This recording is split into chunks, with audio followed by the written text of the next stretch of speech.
নতুন সবকিছুই ভালো লাগে। বিরিয়ানি 1 দিন 2 দিন 3 দিন খেতে ভালো লাগে। আমি সুন্দরী হই অথবা কুৎসিত হই, যাই হই, আমি নায়িকা হতে চাই না কখনো। কোনো কিছুতে নেই খুব একটা, শুধু সোশ্যাল মিডিয়ায় আছো, কিন্তু তারপরও এত শান শৌকতের রহস্যটা কি? শুধুমাত্র মিডিয়াতে কাজ করে লাক্সারিয়াস লাইফস্টাইলটা লিড করা সম্ভব হবে না। খারাপ কমেন্টসে তো অনেক সময় অনেক মাত্রা থাকে না, তখন কেমন লাগে? সে খারাপ অবস্থায় আছে, অথবা মেন্টালি সে ডিপ্রেসড, চাকরি পাচ্ছে না, অথবা আর্থিক অবস্থা ভালো না, অথবা নিজের পারিবারিক। কি করে জানলে যে যারা খারাপ কমেন্টস করে তাদের কোনো চাকরি বাকরি নাই? আমার ফ্যামিলিতে ভ্যান চালায় এরকম লোকও আছে। তারপরে নিজেই হোলসেলার হয়ে গেছিলাম। কেন বললেন যে আপনাকে দিয়ে হবে? এটা আসলে তাদেরকে জিজ্ঞেস করতে হবে মানুষ আমার মধ্যে কি পায়। সেই চার্ম তো আমার হারায় নাই, আর আমিও এখনো বুড়ি হয়ে যাইনি। বুড়ি হলেও কোনো সমস্যা নাই, কাজ চলবে। আপনি যদি আমাকে বলেন তোমার নাকি সুগার ড্যাডি আছে শুনলাম, তার সাথে বিদেশে ঘুরতে গিয়েছিলে, কে সে বলো তো? তোমার পছন্দ কি ধরনের? এটা মনে হয় টিভি হিস্ট্রির ফার্স্ট টাইম।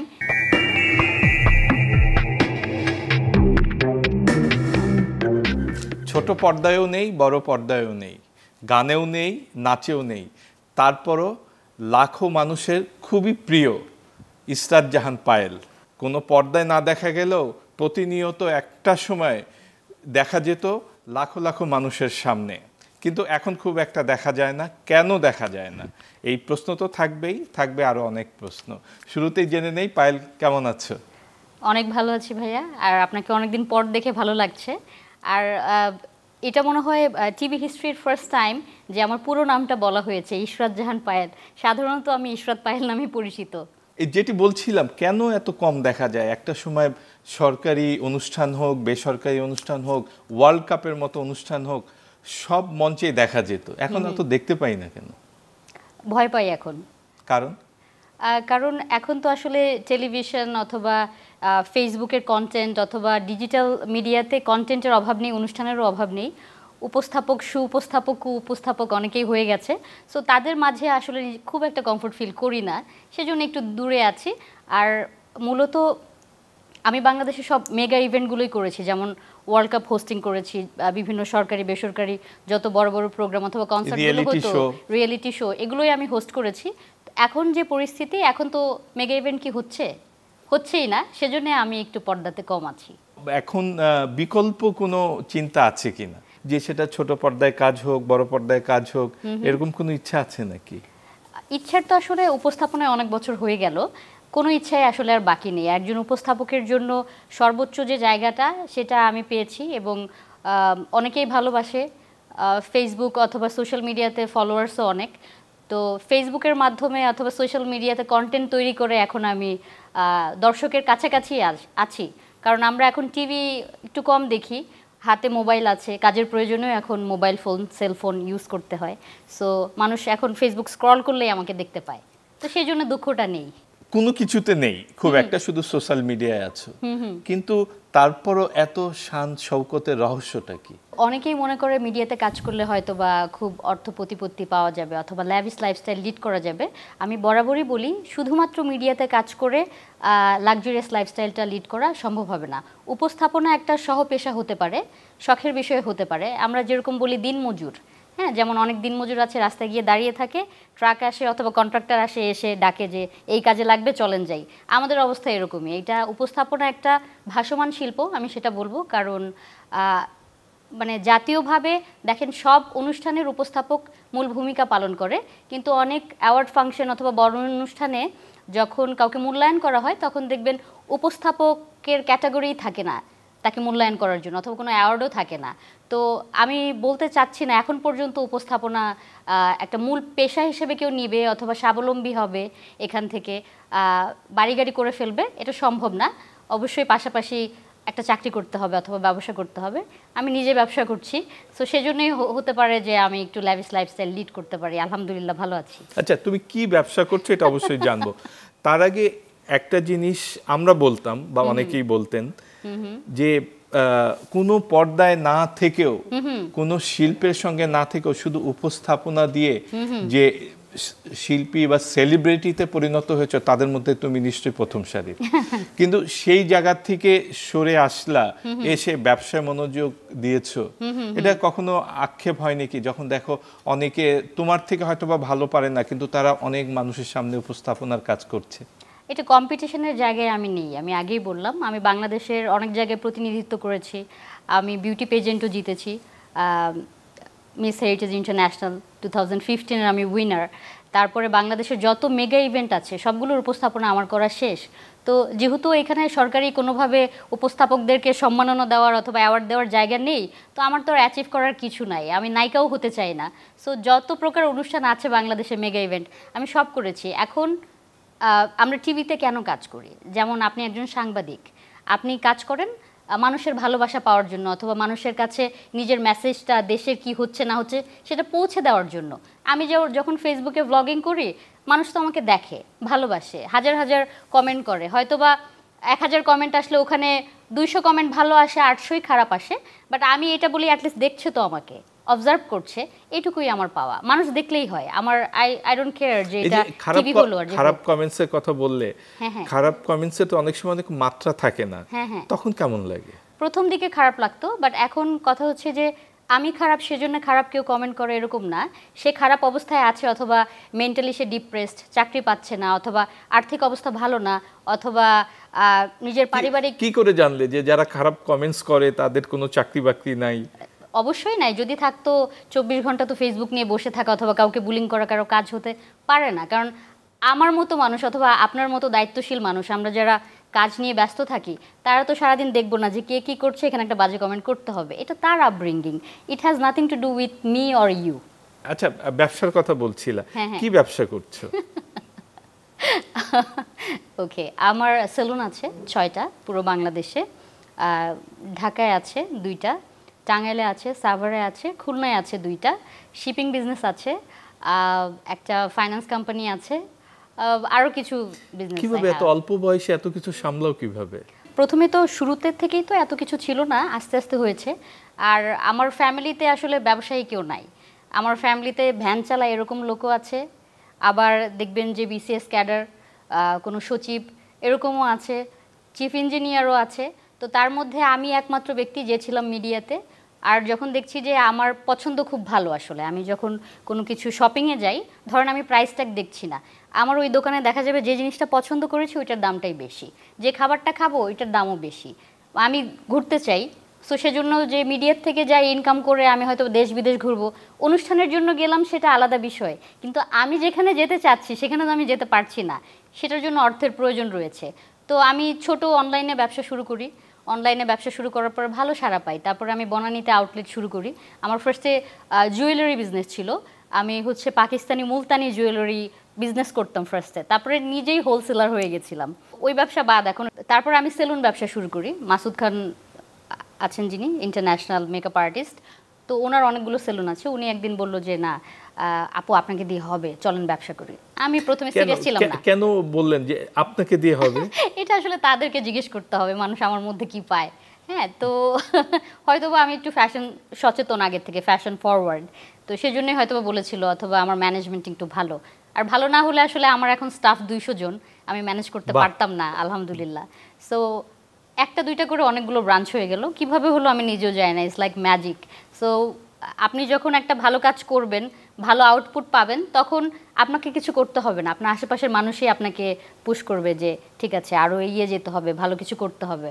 আর আমার প্রতিষ্ঠানে আমি যখন দেখি যে আমার জন্য 200 সংসার চলে, এটাই তো আমার জন্য বড় পাওয়া, এটা ব্লেসিং। মানে আমার নিজের আর্থিক নিরব এটা মেটাচ্ছে, আরও 200 ফ্যামিলির মানে কি বলবো, বাচ্চাদের স্কুলিং, বাসা ভাড়া, তারপরে তাদের 3 বেলা খাওয়ার ব্যবস্থা আমার কোম্পানিতে কাজ করে তারা পাচ্ছে। সো এটা অনেক বড় একটা ব্যাপার আমার কাছে। শিপিং থেকে শুরু করে সেলুন অনেক কিছুই তো হলো, নেক্সট কি?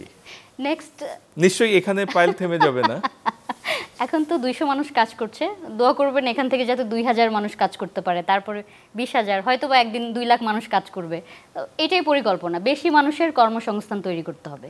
তাহলে আমরা যে আগে বিভিন্ন অনুষ্ঠানে দেখতাম মঞ্চে কিভাবে মানুষকে আকৃষ্ট করছে সেটা কি আর দেখতে পাবো না? অবশ্যই পাবেন, সেই চার্ম তো আমার হারায় নাই, আর আমিও এখনো বুড়ি হয়ে যাইনি। বুড়ি হলেও কোনো সমস্যা নাই, কাজ চলবে, কাজের গুণী মানুষের গুণ সবসময়ই থাকে। সো আমি দর্শকদের সাথে অনেকটা কানেক্টেড সোশ্যাল মিডিয়াতে। যখন মেগা ইভেন্টসগুলো আবার হবে, পরিস্থিতি স্বাভাবিক হবে, ইনশাল্লাহ আবার কাজে ফিরবো। এই যে ব্যবসা যেগুলো করছো এগুলো কি একাই সামলাতে পারছো? একা তো 200 মানুষের ব্যবসা সামলানো সম্ভব না। ব্যবসা যখন বড় হয় তখন কর্মসংস্থান হয় অনেক। না, অনেকে তো হাজার হাজার মানুষের বড় বড় ব্যবসা একাই সামলাচ্ছে। একা সম্ভব না। আপনার অবশ্যই ফাইন্যান্স দিতে গেলে কোনো ধরনের পার্টনার ছাড়া মালিকানায় অন্তত দেখা যায় একজনই সামলাচ্ছেন। না, অবশ্যই আমি আগেই বললাম যে মাসুদ খান বিউটি জোন, মাসুদ ভাই উনি আমার ফার্স্ট পার্টনার। তারপরে এখন আরেকজন রয়েছেন রাফিন চৌধুরী, তিনি প্রবাসী কিন্তু তিনিও আমার বিজনেস পার্টনার। আমার 2 জন পার্টনার আছে, কিন্তু বেশিরভাগগুলোতেই মাসুদ খান, যেহেতু উনি বিউটি সেক্টরে 25 বছর কাজ করছে, তার মেন্টরশিপেই আমার এতগুলো সেলুন। আমরা তো অনেক সময় অনেক দেখি যে 2 পার্টনারের মধ্যে ঝামেলা তৈরি হয় একটা পর্যায়ে গিয়ে। তো তারপরও তোমার সেই পার্টনারশিপে ব্যবসা করছো, কখনো ভয় ঠয় বা শঙ্কা বা অস্বস্তির কোনো কারণ আছে কিনা? দুইটা জিনিস আমি বলি। যখন আপনি একটা ব্যবসা প্রতিষ্ঠান একটা সংসারের মতো, হ্যাঁ, তো সংসারে অনেক সময় দেখবেন নিজের বাসায়ও আপনার মেয়ের সাথে আপনার ঝগড়া হতে পারে, ভাবির সাথেও ঝগড়া হয়ে যেতে পারে, হ্যাঁ। তো ঝগড়া হলেই যে কাউকে ছেড়ে দিতে হবে, ছেড়ে যেতে হবে, এটার কোনো মানে হয় না। শুধরানোর জায়গা আছে। আর ব্যবসা বড় করতে চাইলে অবশ্যই পার্টনারশিপে ব্যবসা করতে হবে, কিন্তু আপনার চোখ কান খোলা রাখতে হবে। এবং আপনি যদি আর্থিকভাবে লাভবান হতে চান অথবা খুব বড় ব্যবসায়ী হতে চান, অবশ্যই আপনার একটা আর্থিক সহযোগিতা লাগবে, সেটা ব্যাংক থেকে হোক অথবা ফাইন্যান্সিয়াল ইনস্টিটিউট থেকে হোক।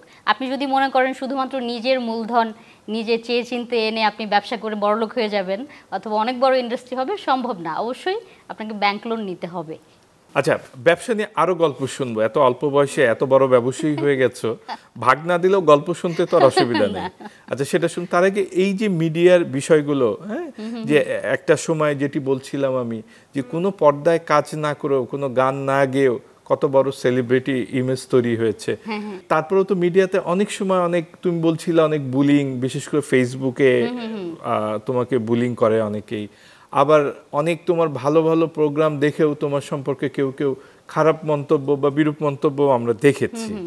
তখন কেমন লাগে তোমার? তখন যে তোমার দেখা যাচ্ছে কোনো মিডিয়ার লোকে একটু তোমাকে সেটা জেলাস করে হোক, ভালো জেনে হোক, বা একটা মন্তব্য করে করার জন্য বলছে, আমার একদমই খারাপ লাগে না। অ্যাটলিস্ট সে মনোযোগ দিয়ে দেখেছে, সেই জন্য তাকে ধন্যবাদ। আমি চাই আমার দর্শক অথবা যারা আমাকে স্ক্রিনে দেখছে আমাকে দেখুক, অথবা আমি কেমন করছি সেটা নিয়ে মন্তব্য করুক, এটাই আমার প্রাপ্তি। অ্যাটলিস্ট আগে দেখে নেক। আচ্ছা, এতদিন ধরে মিডিয়ায় কাজ করছো, তোমার মিডিয়ায় কাকে কাকে তোমার খুব ভালো লাগে বা তোমাকে খুব স্নেহ করেন, তোমাকে গাইড করেন, বলতে পারো প্রিয় ব্যক্তিত্ব? মিডিয়াতে আমার প্রিয় ব্যক্তিত্ব ডক্টর আব্দুল নূর তুষার। উনি যতগুলো কথাই বলে আমি চোখ বন্ধ করে আমি বিশ্বাস করি এবং তার গাইডলাইন আমি সবসময় নেই। If I am in trouble, first one আমি যাকে কল করব ডক্টর আব্দুল নূর তুষার। তুষার ভাই তো একসময় খুব রেগুলার ছিলেন, এখন মোটামুটি মিডিয়াতে একটু তুলনামূলক কম, কিন্তু সেই সময়টা নিশ্চয়ই তুমি পাও নাই। আমরাও ছোটবেলার থেকে, আমাদেরও খুব প্রিয় তুষার ভাই, আমরাও ছোটবেলা থেকে ওনার বিভিন্ন বিতর্ক পর্যন্ত দেখেছি, ওনার তারপর উপস্থাপনা দেখেছি, ওনার বক্তব্যগুলো দেখেছি। তোমার কি দেখে তোমার বেশি তুষার ভাইয়ের ভক্ত হলা তুমি? ওনার পার্সোনালিটি, এবং উনি অসম্ভব জ্ঞানী মানুষ। আমার মনে হয় যে পৃথিবীতে যত জিনিস আছে সব কিছু সম্বন্ধে তার জ্ঞান আছে, এবং তাকে যদি বলতে বলা হয় যে স্যার এই বিষয়টা নিয়ে আমি জানতে চাচ্ছি, উনি 1 মিনিটও দ্বিধা করেন না, একদম বলে দেন। ওই সম্পর্কে উনি বলতে পারেন অথবা এবং বিস্তারিত বলেন। এটা আমাকে খুব অবাক করে যে স্যার এত জ্ঞানী, আর উনি প্রচুর বই পড়েন। আমিও ওনার স্যারের জন্য 2-1টা বই কিনেছি। আমি জানি না স্যারকে কি দিলে স্যার খুশি হবে, কিন্তু আমি দেখি স্যার অনেক বই পড়ে। তো আমি সাহস করে একদিন এয়ারপোর্ট থেকে স্যারের জন্য একটা বই কিনেছিলাম। ওইটা ডোনাল্ড ট্রাম্পের লেখা ছিল হয়তোবা। তো স্যার বইটা পেয়ে বলেছিল যে এই বইটাই আমি খুঁজছিলাম, তুমি কিভাবে জানলে এই বইটা আমি পছন্দ করব? সেই তুষার ভাই যাকে তুমি তোমার নিজের প্রিয় মিডিয়া ব্যক্তিত্ব মনে করছো, উনি অনেক কিছু বলেন, অনেকের সম্পর্কে বলেন, তোমার সম্পর্কে কি বলছে আমরা একটু জেনে আসি। ও মাই গড। তুষার ভাই, আমি চ্যানেল 24 থেকে রাজীব বলছি, আপনার একসময় খুব ছোট ভাই। একসময় আপনাকে আমরাও ফলো করতাম।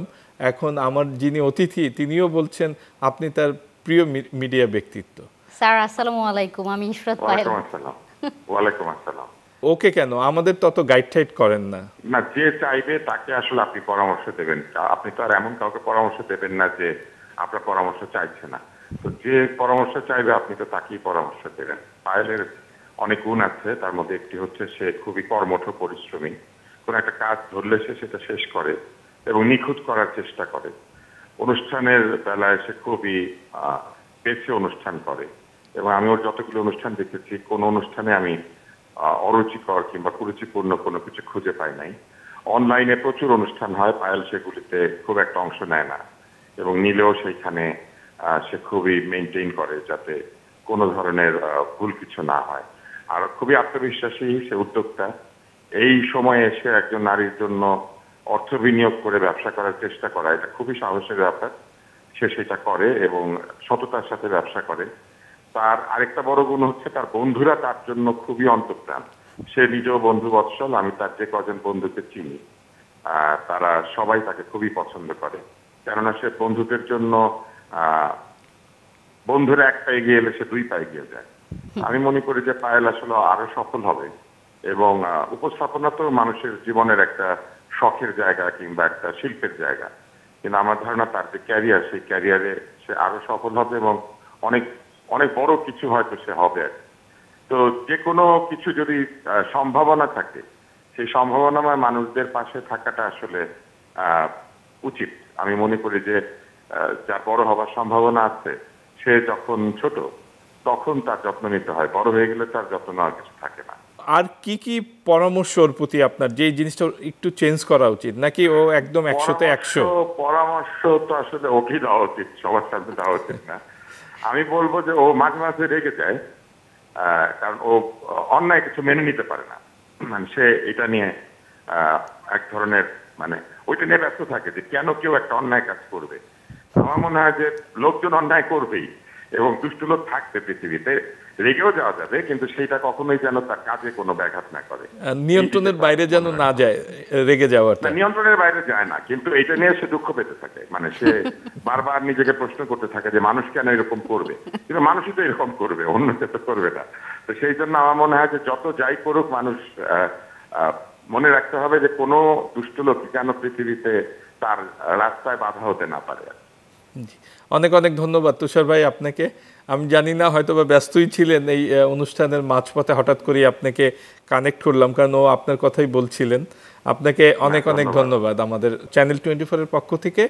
আর পায়েলের পক্ষে থেকে তো আর আমি ধন্যবাদ দিতে পারি না, পায়েল দেবে কিনা এটা পায়েলের উপর ছেড়ে দেই। Sir thank you so much sir, আপনি আমার সম্বন্ধে 2 লাইন বলেছেন, এটা আমার মনে হয় টেলিভিশন লাইফে জীবনে খুব শ্রেষ্ঠ পাওয়া। কারণ অনেকে অনেক কথা বলে, অন স্ক্রিনে যদি কেউ কারোর প্রশংসা করে তার মানে আসলে সে মিন করে। Thank you sir, means a lot. ধন্যবাদ, ধন্যবাদ পায়েল। আশা করছি তুমি আরো বড় হবে এবং এরকম অনেক অনেক সাক্ষাৎকার দিতে দিতে তুমি বিরক্ত হয়ে যাবে, বোর হয়ে যাবে। ও তো এই প্রথম মনে হয় সাংবাদিক, আমি জানি না, আমি প্রশ্ন ওকে করব, ও সাংবাদিকদের ভয় পায়, সাংবাদিকদের মুখোমুখি হতে চায় না কেন, এটা আমি পরবর্তীতে প্রশ্ন করব আর কি। ধন্যবাদ তুষার ভাই আপনাকে। হ্যাঁ ধন্যবাদ, ধন্যবাদ। আচ্ছা, এই প্রশ্নটাই করে ফেলি আর কি, কেন সাংবাদিকদের মুখোমুখি হতে চাও না? তুমি তো অনুষ্ঠান উপস্থাপনা করো, কিন্তু একজন উপস্থাপকের সামনে তুমি থাকতে চাও না কেন? আমি সুউপস্থাপক পছন্দ করি। আপনি যদি এরকম উপস্থাপক হন যে তোমার ঘড়ির দাম কত, তুমি কেন ঘন ঘন বিদেশ যাও, তোমার আয়ের উৎস কি, হ্যাঁ, এটা তাহলে কোনো এটা সাংবাদিকের কাজ, কিন্তু এটা সাংবাদিকের না, কাজ, এটা সাংবাদিকের কাজ না। আপনার, আমি বলি, সাংবাদিক অথবা একজন উপস্থাপক তাকে প্রথমে হতে হবে মার্জিত এবং জায়গা বুঝে প্রশ্ন করতে হবে। এখন আপনি একটা অনুষ্ঠানে ডেকে নিয়ে আসলেন অথবা রাস্তার মধ্যে দাঁড়িয়ে বললেন, যাকে তাকে প্রশ্ন করে দিলেন, it's none of your business কার কত টাকা আছে, কে কোথায় যাচ্ছে। আপনি কাজ নিয়ে কথা বলবেন, ব্যক্তিগত লাইফ নিয়ে যদি সে কিছু বলতে চায় তার লাইফস্টাইল নিয়ে, তাহলে আপনি সেটা জিজ্ঞেস করতে পারেন। যদি বলে যে না এটা নিয়ে আমি কথা বলবো না, হ্যাঁ, তাহলে অবশ্যই আপনি এটাকে ফোর্স করতে পারেন না, না আপনাকে বলতেই হবে এটা কেন, অথবা সে দোষী, সে বাধ্য নয়। আপনার কাজ প্রশ্ন করা, আপনি প্রশ্ন করবেন, আমি সেটার উত্তর দিব কিনা এটা সম্পূর্ণ আমার উপরে। হ্যাঁ, তো এখন আপনি সাংবাদিক হয়ে যদি জোর করতে থাকেন, হকারের মতো কথা বলতে থাকেন, তাহলে তো হবে না। জোর করা অবশ্যই অন্যায়, তবে প্রশ্ন করা অন্যায় না। সাংবাদিকের কাজ, আমি বললাম তো আপনাকে পরিমার্জন বুঝতে হবে, কোথায় কোন কথাটা বলতে হবে। যদি আপনি সেটা নাই বুঝেন তাহলে আপনি ভালো সাংবাদিক অথবা ভালো উপস্থাপক, সুউপস্থাপক হতে পারলেন না। দুঃখিত। অথবা এই ধরনের প্রশ্ন যদি আপনিও এখন আমাকে করেন, এটা আমার জন্য খুবই অসম্মানজনক। আমার ব্যাগে কত টাকা আছে সেটা গোনার তো আপনার কোনো রাইট নাই, আছে নাই তো? আমি কার সাথে প্রেম করব এটা তো আপনি ঠিক করবেন না, করবেন না। কিন্তু একজন সেলিব্রিটির সে কার সঙ্গে প্রেম করছে এটা তো অনেকে জানতে চায়। এটা কৌতূহল হতে পারে, এটা সুন্দরভাবে প্রেজেন্ট করা যেতে পারে। মানুষের জানতে চাওয়াটা সাংবাদিকের মুখ থেকে বের হয়। না রাজীব ভাই, you are not wrong, I am not wrong either. এখন আপনি বলছেন যে তোমার প্রেমের গুঞ্জন শোনা যাচ্ছে, তুমি কি প্রেম করছো? কার সাথে প্রেম করছো বলো তো? এটা একটা প্রশ্ন। আপনি একজন সিনিয়র সাংবাদিক, আমি একজন আর্টিস্ট, আমি অনেক বছর ধরে কাজ করছি, আপনি আমাকে স্নেহ করেন। এখন টিভির সামনে শুধুমাত্র কিছু ভিউয়ের জন্য আপনি যদি আমাকে বলেন তোমার নাকি সুগার ড্যাডি আছে শুনলাম, তার সাথে বিদেশে ঘুরতে গিয়েছিলে, কে সে বলো তো? এইটা আপনার প্রশ্ন হতে পারে? এটা তো প্রশ্ন হতে পারে না, এটা তো আপনি সুরুচি দেখালেন না, এটা আপনার কুরুচি এবং খুবই নিম্ন স্তরের একটা মানসিকতা। পায়েল, আমি বলি এইটা কোন সাংবাদিক এই প্রশ্নটা করবে না। এখন যদি না সেটা সে সাংবাদিক না, সে সাংবাদিক না। একটা মাইক্রোফোন নিয়ে যদি এই ধরনের প্রশ্ন কেউ করে, সে সাংবাদিক না। একজন সাংবাদিক কখনো এইভাবে প্রশ্ন করে। তাহলে আই এম নট রং যে আপনাকে বুঝতে হবে কখন কাকে কোন প্রশ্নটা করতে হয় এবং কোন ধরনের প্রশ্ন আপনি অন স্ক্রিনে করবেন। যেহেতু আপনি একজন গণমাধ্যম কর্মী, আমাদেরকে মানুষ দেখে এবং গণমাধ্যমে যা প্রচার হয় তা 95% মানুষই বিশ্বাস করে। তো এমনভাবে কোনো প্রশ্ন করবেন না যাতে একজন শিল্পী হেয় হয়। না, সেটা ঠিক। আর আমিও বলি একটা, যেহেতু তুমি আমাকে সাংবাদিক বললাই, আমি যেহেতু সাংবাদিকতাই করি, একটা বিষয় কিন্তু সত্যি যে তুমি ধরো কোন একটা অনুষ্ঠান থেকে বের হলা, তোমার সামনে 20 জন 30 জন দাঁড়িয়ে যে প্রশ্ন করা শুরু করলো, সবাই কিন্তু সাংবাদিক না। এটার কিছু দায়ভার আমাদেরও আছে। এটা আমাদের আছে, আমাদের সাংবাদিক যারা আছেন তারা সার্বিক ব্যবস্থার মধ্যে আছে এটা আর কি, যে চাইলেই একজন একটা অনুষ্ঠানে যে একজন। আমি যখন ছোট ছিলাম তখন আপনি তো দেখেছেন, কারণ আপনি আমার সহকর্মী ছিলেন আরো চ্যানেলগুলোতে, তখন আমি নতুন উপস্থাপনায়, আজ থেকে 15 বছর আগের কথা বলছি। তো তখন আমি জানতাম যে একজন সাংবাদিক হতে চাইলে অথবা সাংবাদিক হতে হলে তার কিছু কোয়ালিফিকেশন, শিক্ষাগত যোগ্যতা এবং কিছু সার্টেন পিরিয়ড, মানে কিছু জিনিস এগুলো থাকতে হয়। এখনকার দেখি যে উচ্চারণের ঠিক নাই, প্রশ্নের ঠিক নাই, তার নিজের অ্যাটিটিউডের ঠিক নাই, প্রফেশনালিজমের ঠিক নাই, সবাই একটা মাইক্রোফোন হাতে নিয়ে, একটা ফোন হাতে নিয়ে সাংবাদিক। তো আমাদের অবস্থা খুবই খারাপ।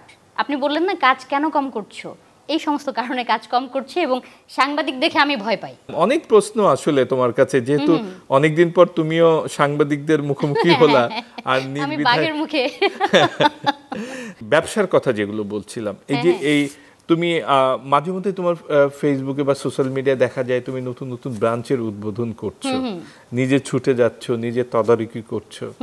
তো তোমার যিনি পার্টনার উনি কোথায় থাকেন, ওনার সম্পর্কে যদি একটু জানতে চাই। না, প্রথমত বলি, যখন আমি আমার নিজের সেলুনগুলো যখন ওপেনিং করি, আমি গ্র্যান্ড ওপেনিং করেছি, বাংলাদেশের সব তারকারা গিয়ে ওপেনিং করেছে। যেহেতু আমি মিডিয়াতে, তো তারকাদের কাছে পাওয়াটা আমার জন্য খুব সহজ। একজন তারকার একটা অনুষ্ঠানে তো অন্য তারকা যাবেই। হ্যাঁ, তো ফেসবুকে যারা হেটার্স রয়েছে অথবা বাজে কমেন্ট করতেই হবে, তারা মনে করে এটা হয়তোবা আমার ব্যবসা প্রতিষ্ঠান না, আমি হয়তোবা উদ্বোধন করতে গিয়ে আমি একজন অতিথি, এটা মনে করে প্রথমত। অ্যান্ড সেকেন্ডলি, ব্যবসা করতে গেলে অনেক বড় চ্যালেঞ্জ। আমি বলেছি যে ব্যাংকের সহযোগিতা ছাড়া একটা ব্যবসা বড় হতে পারবে না, আর্থিক সহযোগিতা আপনার লাগবে। সেটা কোনো ব্যক্তি করুক অথবা ব্যাংক অথবা ফাইন্যান্সিয়াল ইনস্টিটিউট করুক, আপনার আর্থিক সহযোগিতা লাগবে। তো ব্যাংকে যখন আমি একজন তারকা অথবা আমার সব পেপারস আপ টু ডেট, আমার এক্সিস্টিং ব্যবসা আছে, তারপরও ব্যাংক অনেক সময় হেল্প করতে চায় না। বলে না যে নারী উদ্যোক্তাদেরকে এগিয়ে নিয়ে যেতে হবে, এটা শুধু কথায়, কাজের বেলায় যাবেন আপনাকে অনেক হেনস্থা করবে এবং আমি এই হেনস্থার শিকার। তারপরে আলহামদুলিল্লাহ আমি ওভারকাম করেছি, আমার পার্টনাররা অনেক সাপোর্টিভ। অ্যান্ড ইভেন যখন দেখবেন যে আমি রিসেন্টলি একটা স্টোরি বলি, মানে মেয়েদেরকে এখনও সবাই ফাইন্যান্সিয়ালি স্টেবল অথবা সে যে আর্থিকভাবে স্বাবলম্বী হতে পারে অথবা নারী পুরুষ এক, এই লেভেল এখনও আসেনি। এটার একটা ছোট্ট উদাহরণ দিই। যেমন আমরা তো ক্রেডিট কার্ড ইউজ করি অনেকে, তাই না? তো আমি একটা ব্যাংকের প্লাটিনাম একটা ক্রেডিট কার্ড ইউজ করি। তো আমি যখন দেশের বাইরে যাচ্ছিলাম ঈদের পরে হলিডেতে, তো তখন আমি যখন লাউঞ্জটা ইউজ করতে গেলাম, আমার সাথে গেস্ট ছিল, তো তখন বলছে যে এই কার্ডে ম্যাডাম আপনি 3 জন সাপ্লিমেন্টারি ইউজ করতে পারবে। আমি বলছি না, আমি তো জানি 4 জন এই কার্ডে সাপ্লিমেন্টারি ইউজ করতে পারবে। বলে না আপনি তো হচ্ছে এটা তো সেকেন্ডারি কার্ড, আপনি হয়তো পারবেন। আমি তখন একটু অবাক হয়ে তার দিকে তাকালাম এবং মুচকি হাসলাম যে আপনার কেন মনে হচ্ছে যে আমি প্লাটিনাম কার্ডটা হোল্ড করতে পারি না, আমি যেই কার্ডের মালিক এটা যে আমাকে কেউ দেয় নাই, হ্যাঁ আমি যে সেকেন্ডারি মেম্বার না, লাইক সাপ্লিমেন্টারি মেম্বার না আমি। হ্যাঁ বুঝেছি আর কি, সে মনে করেছে যে অন্য কারো কার্ড তুমি ব্যবহার করছো। সে মনে করেছে হয়তোবা আমি মেন কার্ড হোল্ডার না। তো এদিক থেকে আমি ব্লেসড। মাসুদ খান উনি একজন মেকআপ আর্টিস্ট, ওনার 25টা সেলুন আছে, উনি আমার সাথে 6টা ব্যবসায় পার্টনার, এবং আরেকজন আছেন রাফিন চৌধুরী, উনি আমার সাথে আরও 4টা বিজনেসে পার্টনার। তাহলে তাদের সঙ্গে পার্টনারদের সঙ্গে বোঝাপড়া কেমন?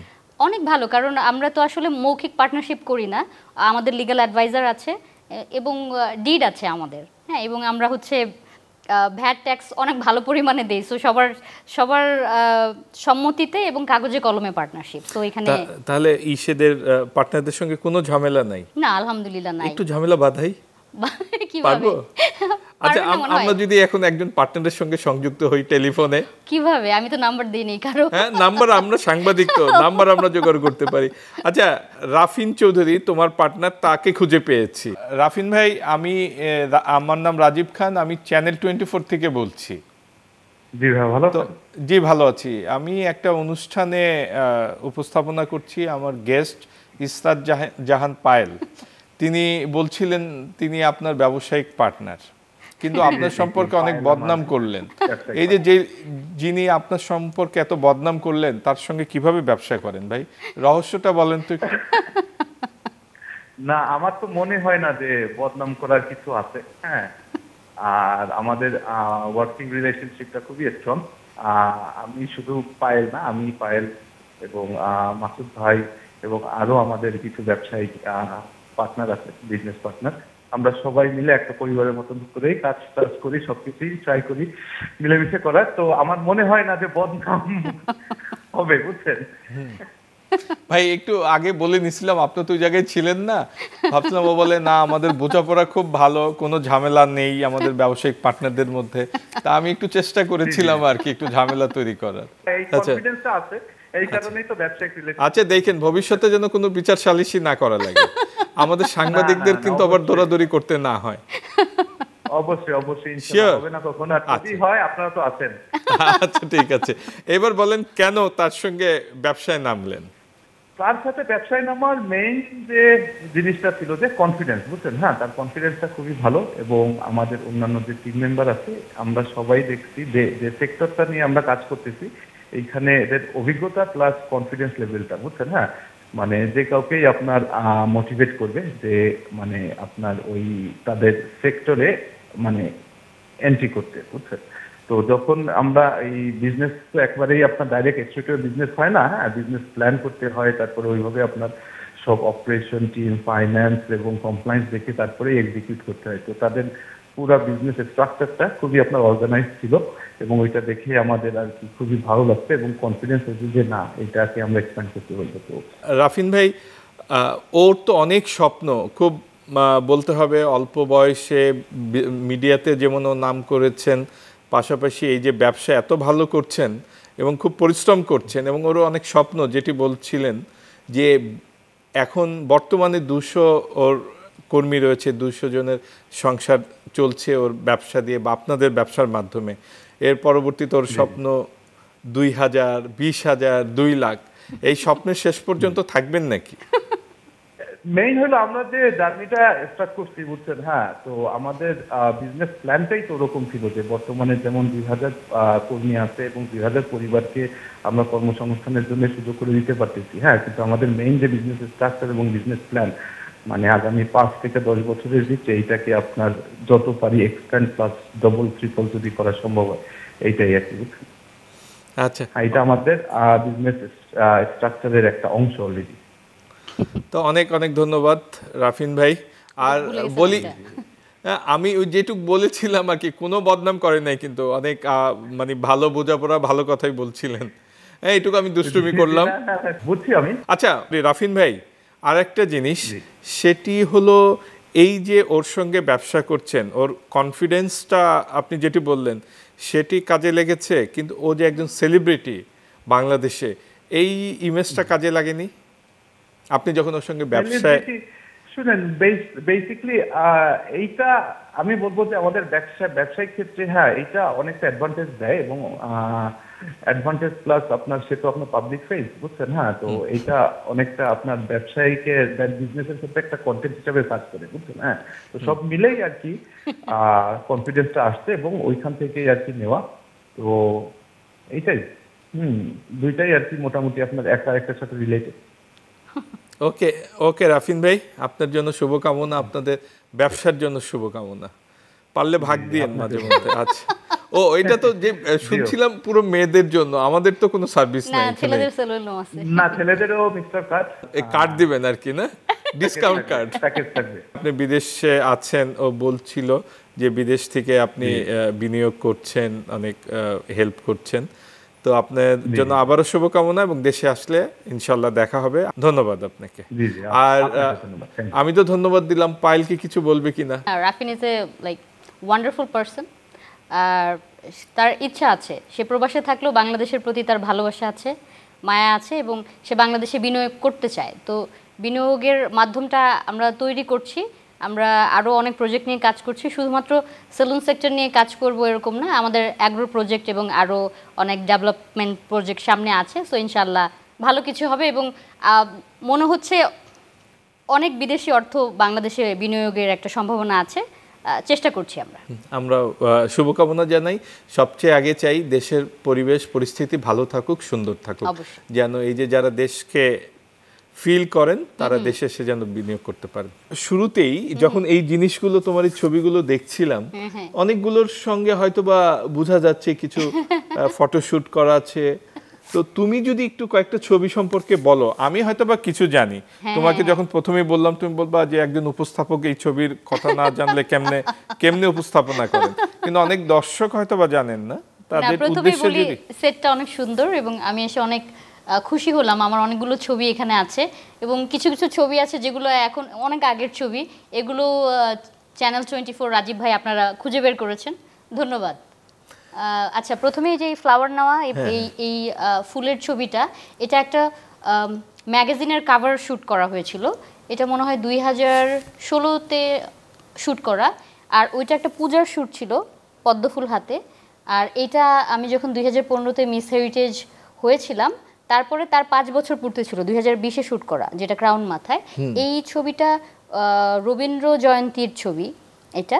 আর এই ব্লু কালারটা, এটা একটা অনুষ্ঠানে গিয়েছিলাম, তখন অনেক শুকনা ছিলাম আমি, অনেক বছর আগের ছবি।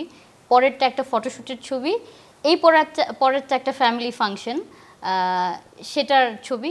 আমি লাল রংটা খুব পছন্দ করি, সুযোগ খুঁজি লাল রংটা কবে পরা যাবে, একটু সুন্দর করে সাজা যাবে। সো সেদিন মনে হয় আমি আমার মনের মতো সেজেছিলাম, এই আর কি। তারপর আরেকটা ছবি দেখা যাচ্ছে এখানে আসছিল স্ক্রলে, এটা একটা ব্রিজের উপরে বসে, এটা নিউ ইয়র্কে হাডসন রিভারের উপরে শাহরুখ খানের ম্যাহুনা সিনেমাটা ওখানে শ্যুট হয়েছিল, একটা গান আছে ওখানে। আমি 2015-তে মিস হেরিটেজ ইন্টারন্যাশনাল এই প্রতিযোগিতা উইন করেছিলাম। 2015 সাল তোমার জন্য খুব একটা টার্নিং পয়েন্ট, তুমি অনেক ভালো ভালো কাজ করেছিলে ওই সময়, ওয়ার্ল্ড কাপ ক্রিকেট নিয়ে কাজ করেছিলে। 2015 সাল আমার লাইফের গোল্ডেন ইয়ার বলা চলে। 2015 সালে আমি মিস হেরিটেজ ইন্টারন্যাশনাল, এটা একটা ইন্টারন্যাশনাল বিউটি পেজেন্ট, 40টা দেশ থেকে সুন্দরীরা প্রতিযোগিতা করেছিল, তাদের দেশের প্রতিনিধিত্ব করেছিল। আমি বাংলাদেশের হয়ে, আমার ইচ্ছা ছিল না, এটা মানে হুট করে একটা মিরাকেলের মতো আমি ওখানে গিয়ে কম্পিট করি, এবং আমি ক্রাউন পেয়েছিলাম। হ্যাঁ, তো তারপরে আমি বাংলাদেশে আসার পরে আগের থেকেই তো উপস্থাপনা করতাম, রাজীব ভাই আপনি জানেন, কারণ আপনি আমার অনেক ছোটবেলা থেকে আমাকে দেখছেন। আমি বাচ্চাদের অনুষ্ঠান উপস্থাপনা করতাম। 2013-14-তে এসে আমি বড়দের অনুষ্ঠান উপস্থাপনা করা শুরু করেছি মাত্র, মানে আমি রাইজিং। 2015 সালে আমি বাংলাদেশ ক্রিকেট বোর্ড থেকে একটা কল পেলাম যে আমরা একজন উপস্থাপিকা খুঁজছি ক্রিকেট বোর্ডের হয়ে, বাংলাদেশে যত কিক অফ কনসার্ট রয়েছে, শুভকামনা বাংলাদেশ ক্রিকেট দল, এরকম কিছু টাইটেলে প্রোগ্রাম হয়েছে, প্রায় 20টার মতো ইভেন্ট হয়েছিল, এবং ক্রিকেট বোর্ডের থেকে অফিসিয়াল প্রেজেন্টার আমি ছিলাম, ওদের সাইডেও আমার ছবি ছিল এটা। তারপরে আমি পুরো বাংলাদেশে অনেক নাম করেছিলাম। তারপর আমি অনেক ভয়ে ছিলাম, যে কারণ আমি ক্রিকেট নিয়ে উপস্থাপনা করছি, কিন্তু ক্রিকেট সম্বন্ধে আমার কোনো ধারণাই ছিল না। আর সেই ক্রিকেট ওয়ার্ল্ড কাপটা হচ্ছে অস্ট্রেলিয়াতে হচ্ছে, অস্ট্রেলিয়া নিউজিল্যান্ড। হ্যাঁ, তো তখন হচ্ছে আমার ওরকম একটা ধারণা ছিল না, কিন্তু আমার অনেক কষ্ট করতে হয়েছে, অনেক পড়াশোনা করেছি, অনেক খেলা দেখেছি, ম্যাচ দেখেছি, এবং বাংলাদেশের অনেক লিজেন্ডারি ক্রিকেটার ছিল, তাদের নামও আমি ঠিকমতো বলতে পারছি না, মানে আমার মুখস্থ না। তারপরে আমি অনেক কষ্ট করে ম্যানেজ করেছিলাম, বাট ভালো করেছিলাম। ওর পর থেকে আমার আসলে আর ফিরে তাকাতে হয়নি। বাংলাদেশের যত মেগা ইভেন্ট আছে তখন তো বাংলাদেশে তোমাকে ফিরে তাকাতে হয়নি, কিন্তু তুমি যে ওয়ার্ল্ড কাপের কথা বলছিলা, সেই ওয়ার্ল্ড কাপে কিন্তু বাংলাদেশ খুব ভালো করেছিল, অনেক ভালো করেছিল। ইংল্যান্ডকে হারিয়েছিল, অনেক বেশ কিছু দলকে হারিয়েছিল, আইসিসির সহায়তায় ভারতকে জিতানো হয়েছে এরকম অভিযোগ ছিল তখন। কিন্তু সত্যিকার অর্থেই খুব ভালো খেলেছিল। মাহমুদুল্লাহ একাধিক সেঞ্চুরি করেছিলেন, তারপর মাশরাফি বিন মুর্তজা তখন ক্যাপ্টেন ছিলেন, খুব ভালো করেছিলেন।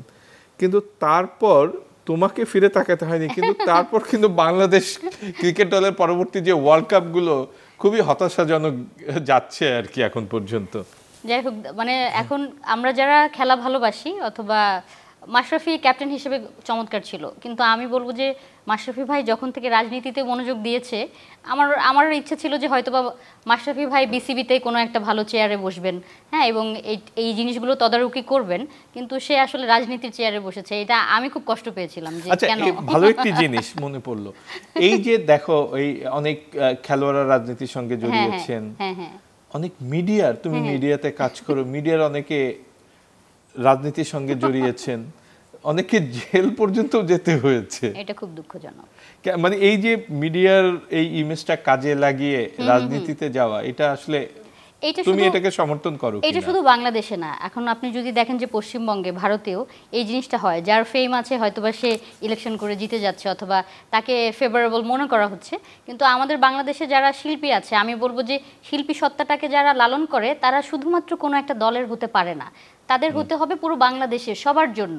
এখন আপনি আওয়ামী লীগ করছেন, বিএনপি আপনাকে দেখতে পারবেন, আপনি বিএনপি করবেন, আপনাকে আওয়ামী লীগ দেখতে পারবে না, জাতীয় পার্টি দেখতে পারবে না। এরকম হলে তো বিভক্ত হয়ে গেল আপনার অডিয়েন্স। তো আপনি যদি আসলেই একজন শিল্পী হন, মিডিয়াতে কাজ করেন, হ্যাঁ, যতদিন শিল্পী থাকবেন মনোযোগ দিয়ে, আমার মনে হয় সেই নিজের কাজটা করা উচিত। আপনি পলিটিক্যালি যোগ দিতেই পারেন কোথাও, কিন্তু পলিটিক্স করবেন আবার শিল্পীও থাকবেন, আপনি কোনোটাতেই মনোযোগ দিতে পারবেন না। খেলোয়াড়দের মতো হয়ে যাবে যে আপনি মাঠে খেলবেন, আবার আপনি পলিটিক্সও করবেন, দেখবেন যে আপনার খেলা একদম লাটে উঠে গেছে, কোনোটাই হবে না।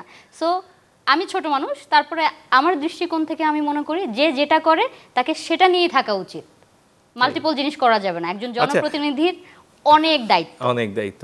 আচ্ছা, আবারও যদি একটু মিডিয়া নিয়ে কথা বলি, শুরুতেই বলছিলাম যে তুমি কোনো পর্দাতেই কাজ করো নাই, তারপর একজন সেলিব্রিটি, পর্দার অফার কখনো পেয়েছো? হ্যাঁ, সিনেমার অফার তো কম বেশি সবাই পায়, এবং মানুষ মনে করে যে একটা সিনেমা করতে পারাই মানে আমার আলটিমেট গোল, কিন্তু আমার ক্ষেত্রে ওই মানে আকাঙ্ক্ষা কোনো দিনই ছিল না। আমি আসলে কথা বলতে ভালোবাসি, ছোটবেলা থেকেই আকাঙ্ক্ষা কখনোই ছিল না, কখনো জন্মাবে না, ভবিষ্যতে জন্মাবেও না, কখনোই না। আমি সুন্দরী হই অথবা কুৎসিত হই, যাই হই, আমি নায়িকা হতে চাই না কখনো, অথবা গায়িকা হতে পারবো না দেখে মনে হয় উপস্থাপিকা হয়েছি, কিন্তু নায়িকা হওয়ার স্বপ্ন আমার নাই। কিন্তু আমি কিন্তু জানতাম তুমি খুব ভালো নাচো, সে নাচো তো কখনো দেখি না কোনো মঞ্চে।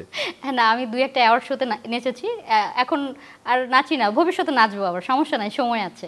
তাই? আচ্ছা, এবার নিজের পরিবার সম্পর্কে একটু বলো। পরিবার সম্পর্কে, পরিবারে বাবা মারা গেছে 2010-এ, মা আছে, ছোট ভাই আছে, এবং পারিবারিক অবস্থা যদি বলেন, আমি গ্রামে জন্মেছি, টাঙ্গাইলে, কলেজ ঢাকাতে, এবং ইউনিভার্সিটি আমি সিঙ্গাপুরে পড়াশোনা করেছি, অনেকদিন ছিলাম না দেশে। আর অনেকেই মনে করে যে এই যে এখন আমি আমার যে শান ও শওকত, হয়তো বা একটা মার্সিডিজ গাড়ি চালাই, অথবা দেশ বিদেশ ঘুরি, মনে করে হয়তো বা আমার ফ্যামিলির সবাই খুব রিচ হবে, অথবা খুব ওয়েলদি ফ্যামিলি থেকে এসেছি, এরকম কিছুই না।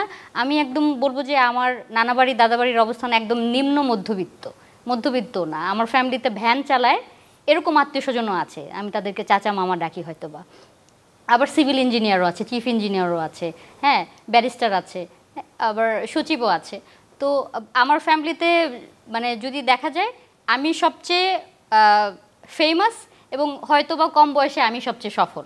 তো এই জিনিসটা আমার কাছে খুবই ইন্সপায়ারিং, এবং আমার কাছে ভালো লাগে। আমি বলবো না যে আমার ফ্যামিলি সবাই খুব রিচ, সবার অনেক টাকা ছিল না, কখনোই সবার এত টাকা ছিল না, হচ্ছে পরের জেনারেশন আমরা যারা আছি, আমরা চেষ্টা করছি যে নিজেদেরকে সুশিক্ষিত করে পরিবারের জন্য কিছু করার, দেশের জন্য কিছু করার। নতুন কোনো অতিথির আগমন হবে না?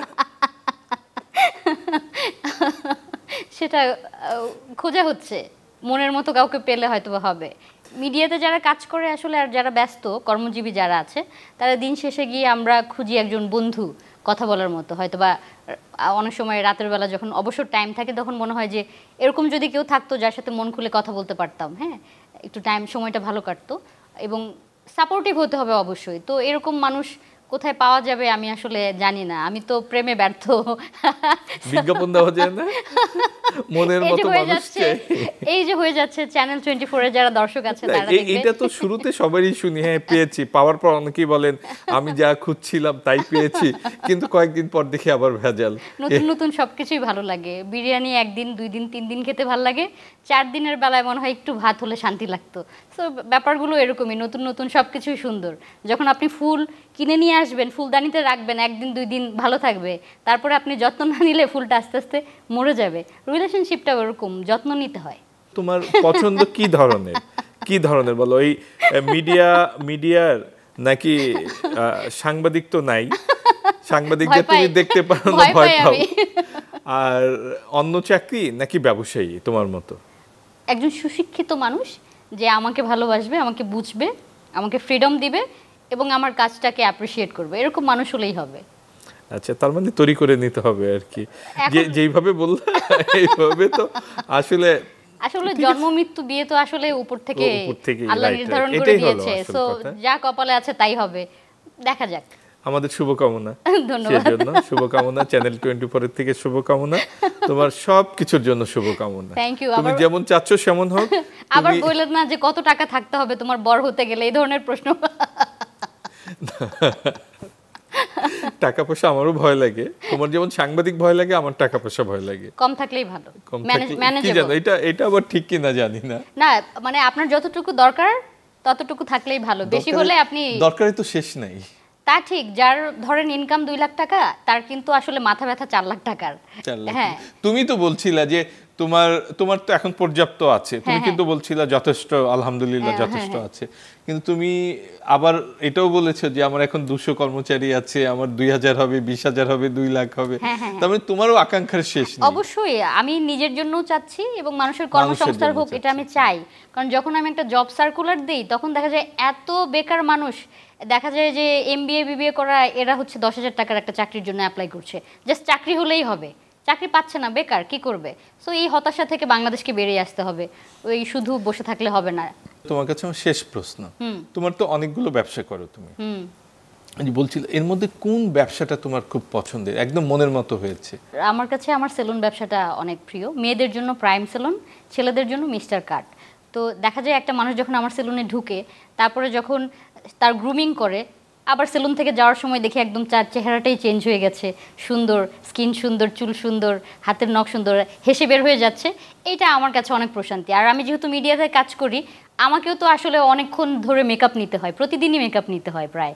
তো ওই জিনিসটা আমার মধ্যে কাজ করে যে মানুষকে প্রথমে দর্শনধারী, তারপরে গুণ বিচারি। একটা খাবার যদি দেখতে ভালো লাগে তাহলে দেখা যায় তার স্বাদ কেমন হলো, তার স্বাদটা এমনি বাড়িয়ে দেয়, কেমন লাগছে দেখতে। তো ব্যাপার হচ্ছে একটা মানুষ যদি নিজেকে দেখে আয়নায় আমাকে সুন্দর লাগছে, সে অনেকটা কনফিডেন্ট হয়, অনেক ডিপ্রেশন থেকে বের হয়ে যায়। আর মহিলাদের একটা কথা বলি, মহিলাদের ধরেন মন খারাপ, হ্যাঁ, তারা কি করবে? তারা পার্লারে চলে যাবে সাজতে, অথবা যাবে শপিংয়ে। আপনি দেখবেন ভাবির ক্ষেত্রেও সেম, হ্যাঁ, মন ভালো হয়ে যায়। সেলুনে গিয়ে নিজের যত্ন নিলে মন ভালো হয়ে যায়, নতুন একটা হেয়ার কাট, হ্যাঁ, একটু স্কিনটা ভালো হলো, একটু হাতের নখটক সুন্দর লাগছে, এইটা আসলে মহিলাদের ভালো লাগে। আপনারা যদি মনে করেন যে মহিলারা আপনাদের জন্য সাজে, তা না, মহিলারা হচ্ছে নিজেদেরকে সুন্দর রাখার জন্য এবং পাশের বাসার ভাবিকে দেখানোর জন্য সাজে। আচ্ছা, তাহলে তো মহিলাদের মন ভালো করার অস্ত্র আছে, কিন্তু ছেলেদের মন ভালো করার কোনো অস্ত্র নেই। কেন? আপনারা ছেলেদের সেলুনে যাবেন, একটা সুন্দর হেয়ার কাট, তাহলে কি মন ভালো হয়ে যায়? এই কথা কিন্তু কোনো ছেলের কাছে শুনিনি কখনো যে হেয়ার কাট দিলে বা শপিং এ গেলে বরং আরো মন খারাপ হয়। হ্যাঁ, নিজের পকেট থেকে অনেকগুলো টাকা চলে গেল। আচ্ছা, অনেক অনেক ধন্যবাদ পায়েল, তোমার জন্য শুভকামনা, তোমার প্রতিটা ব্যবসার জন্য শুভকামনা। ধন্যবাদ রাজীব ভাই, চ্যানেল 24-কেও ধন্যবাদ আমাকে আমন্ত্রণ জানাবার জন্য। অনেকদিন পরে প্রাণ খুলে আড্ডা দিলাম। আর রাজীব ভাই, আপনি আমার অসম্ভব প্রিয় একজন মানুষ, ছোটবেলা থেকেই আমি আপনাকে চিনি, সম্মান করি। আপনি সবসময় বড় ভাইয়ের মতো মেন্টর হিসেবে গাইড করেছেন অনেক সময়, আপনাকে অনেক ধন্যবাদ।